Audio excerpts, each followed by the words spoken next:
I'm Jeff Johnson, and I was intrigued by the way Paul begins the letter to the Philippians by identifying himself, along with Timothy, as being slaves of Christ Jesus.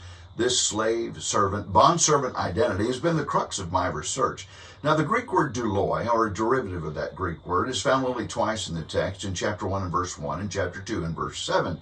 Now, this word slave was coined to live wire in our second class, and I even discovered that searching for artwork using the word slave can get your search flagged.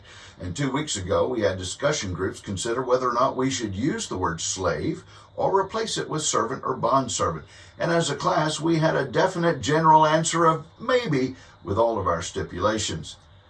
The question that I had was simple. Why did Paul identify himself, Timothy, and even Christ with a word we know as slaves? Now, my answer is that Paul was demonstrating the ultimate mindset of being all in, a mindset of humility as best to be understood through this word picture. It appears that Paul used the word slave to indicate a humble mindset through which the paradox of their joy would produce unity.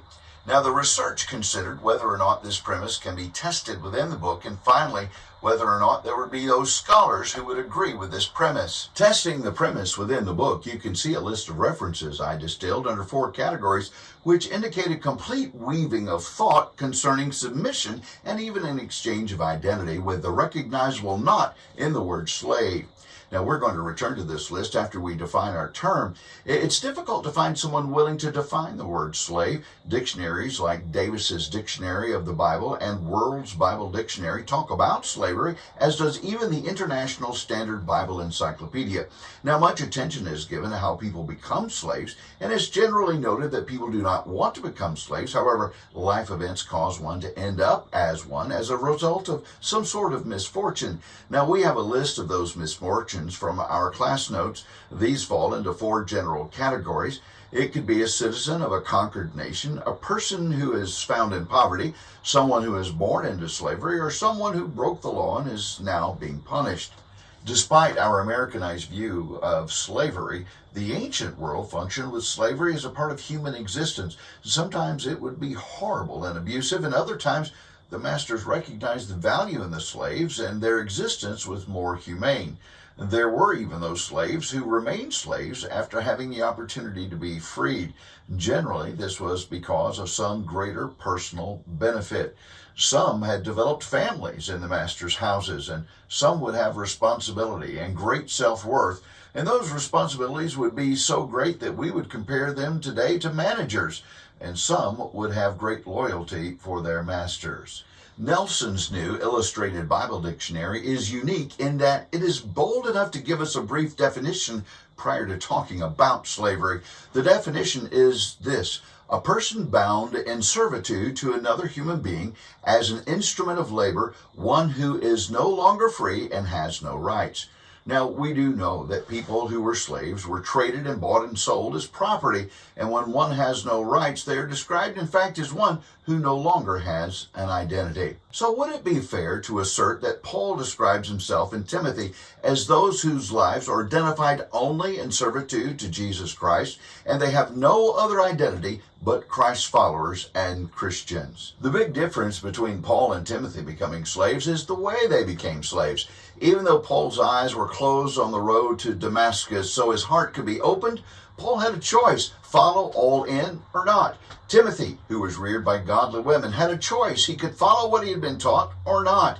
Becoming slaves was a choice, not a reaction, but a response to the love of God. And then there's Jesus, as the Word, on the right hand of God. He's deity and yet a separate entity, and he had a choice to put the Father's will above all or not. When Jesus was led into the desert to be tempted, we see there plainly that he had a choice, and our choices reflect our mindset.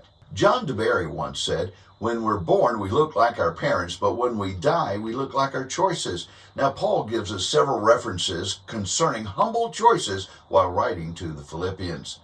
Paul uses a word translated "my chains" or imprisonment 4 times in the first chapter. In each case, it appears that Paul is sharing with the Philippians in the suffrage for the cause of Christ, even those who are adding to the weight of the load or bogging down the work overall. For the sake of our argument, we will assume that the word slave is indeed an indicator of identity surrendered, whether by force or voluntary. Paul and Timothy are no longer Jew or Greek, but Christians, and in a similar respect, the Word surrendered his place at the right hand of God to come into human form to live in the lowliest of conditions. Our chart indicates a categorization of text related to the headings. Several texts are actually interwoven over these categories, including the idea of a unified mindset, which is not separated out here.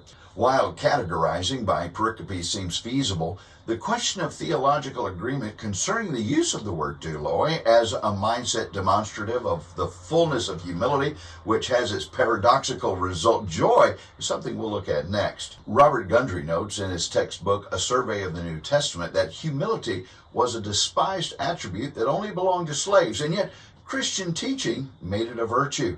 So was Paul sending an overtone in his message with his language? Paul Holloway notes that Dale Martin asserts that Paul used the word slave as an honorific title, as in Romans 1:1, where it's linked to the phrase called apostle. Holloway continues, though, that servile connotations of this word slave should not be discounted. Morna Hooker writes in the New Interpreter's Bible Commentary that Paul describes Christian calling in terms of being conformed to the pattern of Christ and urges the Philippians to imitate his example. She raises the question of Paul using the word douloi to remind the Philippians not to think too highly of themselves. Later, she notes a paradox in the use of the word, as the word is used to honor those who would be a douloi of God. Now, John Ruhlman notes that Greek sources seldom spoke of being a slave to a deity, and Greek culture considered freedom and bondage at the same time unthinkable. E.P. Sanders, while discussing Paul's behavior, tells us that much of Paul's theology is autobiographical, and this is especially clear in his treatment of behavior. He did not do anything half-heartedly, and he continued that the moral expectations Paul held of his followers, he first held for himself. It appears that Paul used the word slave as a word picture. The picture formed by the Philippians would not be the same as the picture for an American in 2023. The evidence appears to indicate a humble mindset through which their joy would produce unity.